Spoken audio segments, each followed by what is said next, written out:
ఈరోజు మనం చాలా సింపుల్గా తక్కువ ఇంగ్రీడియంట్స్తో ఎంతో టేస్టీగా ఉండే బీరకాయ ఫ్రై ఎలా చేయాలో చూద్దాం. దీన్ని ప్రిపేర్ చేయడానికి ముందుగా లేత బీరకాయలను తీసుకొని నీట్గా వాష్ చేసుకొని లైట్గా పొట్టు తీసుకోవాలి. వీటిని ఇలా గ్రేటర్తో అన్ని తురిమి పెట్టుకోవాలి. బీరకాయలో ఫైబర్ ఎక్కువగా ఉంటుంది. మామూలుగా కర్రీ కన్నా ఇలా ఫ్రై చేసి ఎక్కువ క్వాంటిటీలో తింటాము. ఇలా అన్ని బీరకాయలను తురిమి పక్కన పెట్టుకోవాలి.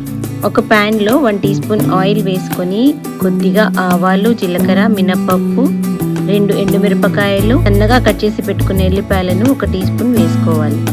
వీటన్నింటినీ మంచిగా ఫ్రై చేసుకోవాలి. ఇవి ఫ్రై అయిన తర్వాత తురిమి పెట్టుకున్న బీరకాయను వేసుకోవాలి. ఇదంతా లో ఫ్లేమ్లో మంచిగా కలుపుతూ ఫ్రై చేసుకోవాలి.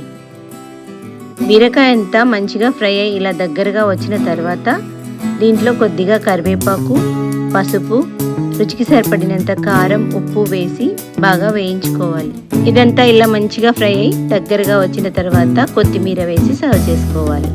దీన్ని రైస్తో తింటే చాలా టేస్టీగా ఉంటుంది. ఈ రెసిపీ మీకు నచ్చితే వీడియోకి లైక్ చేయండి. మరిన్ని ఇలాంటి సింపుల్గా టేస్టీగా ఉండే రెసిపీస్ కోసం నా ఛానల్ని సబ్స్క్రైబ్ చేసుకోండి.